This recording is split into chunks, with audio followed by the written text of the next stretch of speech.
Hello everyone, welcome back to my channel. আজকে আমি তোমাদের সাথে শেয়ার করব বার্গার রেসিপি। একদম পারফেক্টভাবে কিভাবে বার্গার বানিয়ে নেওয়া যায় সেই রেসিপিটাই তোমাদের সাথে শেয়ার করব। আর সাথে থাকবে রেস্টুরেন্টের যে বার্গার সসটা ইউজ করে একদম সেই রেস্টুরেন্টের সস রেসিপিটাও। সো ফ্রেন্ডস, তোমাদের যদি পছন্দ হয় অবশ্যই আমার চ্যানেলটা সাবস্ক্রাইব করে আমার পাশে থেকো, লাইক কমেন্ট শেয়ার দিয়ে দিও। তোমাদের লাইক কমেন্ট শেয়ার আমাকে অনেক উৎসাহ দেয়। আর বেল আইকনটা প্রেস করে দিও। একদম এই ইয়ামি টেস্টি বার্গার রেসিপিটা বানানোর জন্য প্রথমে আমি চিকেন ম্যারিনেট করে নিব। সেজন্য এখানে আমি চিকেনের বেস্ট পিস 400 গ্রাম একদম ছোট ছোট করে কেটে নিয়েছি। দেখতেই পাচ্ছ কতটা ছোট করে নিচ্ছি। ম্যারিনেশন করার জন্য দিয়ে দিচ্ছি লবণ, আর দিয়ে দিচ্ছি হাফ চামচ করে জিরা গুঁড়ো, ধনিয়া গুঁড়ো, হলুদ গুঁড়ো, মরিচ গুঁড়ো, গরম মশলা গুঁড়ো আর গোলমরিচ গুঁড়ো। এখানে দিয়ে দিচ্ছি 1 চামচ আদা রসুন পেস্ট, আর দিয়ে দিচ্ছি সয়া সস 1 চামচ, আর এখানে দিয়ে দিব টমেটো সস 1 চামচ।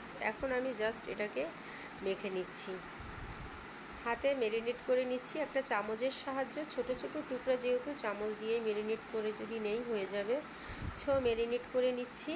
ফ্রেন্ডস, তোমরা এরকম একটা রেসিপি বার্গার এবং বার্গারের সস রেসিপি একদম রেস্টুরেন্টের মতো করে তোমরা নিজেরা তৈরি করে নেবে, দেখবে কতটা স্বাদ।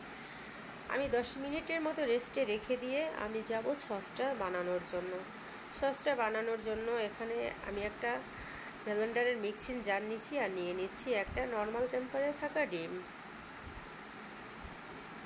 আর এখানে আমি দিয়ে দিব 1 চামচ গোলমরিচ গুঁড়ো, দিয়ে দিচ্ছি 1 চামচ রসুন কুচি, দিয়ে দিচ্ছি 1 চামচ ভাজা সরিষা গুঁড়ো, আর দিয়ে দিচ্ছি 1 চামচ চিনি।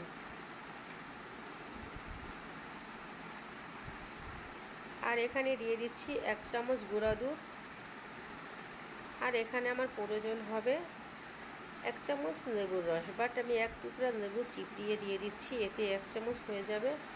আর এখানে আমি নিয়ে নিচ্ছি হাফ কাপ তেল। তেলটা কিন্তু আমি একবারে দিব না, 4-5 বার দিব। সো আমি বারবার দিব আর বারবার ব্লেন্ডারে করে নিব। সো দেখো, আমি তেলটা কিন্তু এখানে 5 স্টেপে দিয়েছি। দিয়ে আমি একদম পারফেক্ট একটা রেস্টুরেন্টের সস বার্গার সস বানিয়ে নিচ্ছি। আর তোমরা যদি কেউ এই বার্গার সসটা বানাতে না চাও, মেয়োনিজ আছে, মেয়োনিজটা কিনে নিয়ে জাস্ট টমেটো সসটা মিশিয়ে এই সসটা তোমরা বার্গারে ইউজ করতে পারো। যদি তোমরা এখন আমি দিয়ে দিচ্ছি 4-5 স্টেপে তেলটা দিয়ে মোটামুটি হয়ে গিয়েছে। এখন টমেটো সস দিয়ে আমি আমার সসটা অলমোস্ট একদম শেষ বানানো। এখন আমি চিকেনটাকে ভেজে নিব, যে চিকেনটা ম্যারিনেট করে রেখেছি। সেজন্য এখানে আমি 2 চামচের মতো তেল দিয়ে দিচ্ছি, আর দিয়ে দিব এখানে চিকেনটা দিয়ে আমি ভাজা করে নেব। চিকেনটায় কিন্তু কোনো পানি ইউজ করব না। চিকেন থেকে যে পানিটা বেরিয়ে আসবে সেই পানিতেই চিকেনটা সিদ্ধ হয়ে যাবে। দেখো, চিকেন থেকে যে পানি বেরিয়ে আসছে সেই পানিতেই চিকেনটা সিদ্ধ হয়ে যাবে। সো চিকেনটা আমি ভাজা করে নিচ্ছি।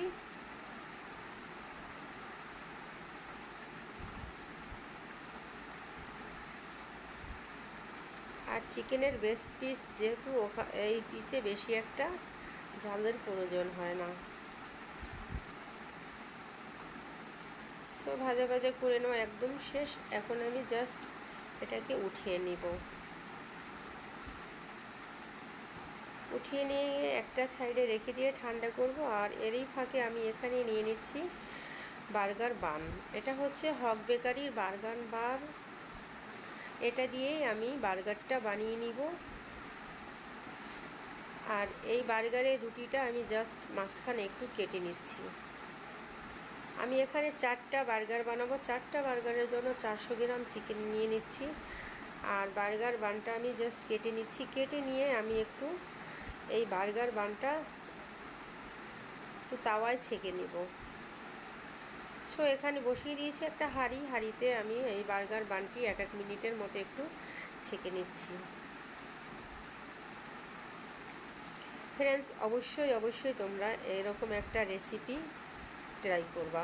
সো সব ছেঁকে নাও, একদম শেষ। এখন জাস্ট আমি বার্গারের শেপ দিব। দেখো আমি দুটো করে নিয়ে নিচ্ছি। এখন আমি প্রথমে দিয়ে দিচ্ছি যে আমি সসটা বানিয়ে রেখেছি, সেই সসটা। তোমরা যে যেরকম সস পছন্দ করো সেই রকম এখানে ইউজ করবা। আমি যেরকম পছন্দ করছি আমি আমার পছন্দ মতো সস দিয়ে দিচ্ছি।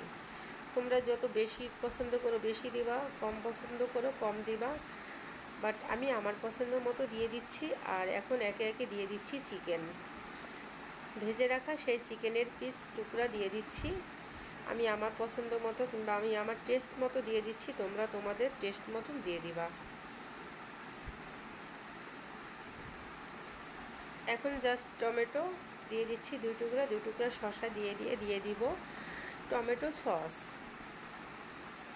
আর এরই মাঝে দিয়ে দিব সেই বানানো রেস্টুরেন্টের যে সসটা, সেটা দিয়ে একই পদ্ধতিতে আমি তোমাদের দুটো করে দেখাচ্ছি।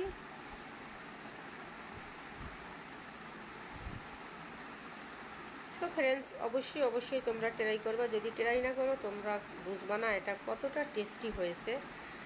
আর হাতে বানানো বার্গারের টেস্টও অন্যরকমই হবে। সো এই একই পদ্ধতিতে আমি সবগুলো বার্গার বানিয়ে নিব। ফ্রেন্ডস, অবশ্যই তোমরা ট্রাই করবা। তোমরা যদি ট্রাই না করো তো বুঝতে পারবা না এটা কতটা টেস্টি। আর আমার চ্যানেলটা অবশ্যই সাবস্ক্রাইব করে আমার পাশে থেকো। তোমাদের সবাইকে ধন্যবাদ জানিয়ে শেষ করছি। খোদা হাফেজ, ভালো থেকো তোমরা।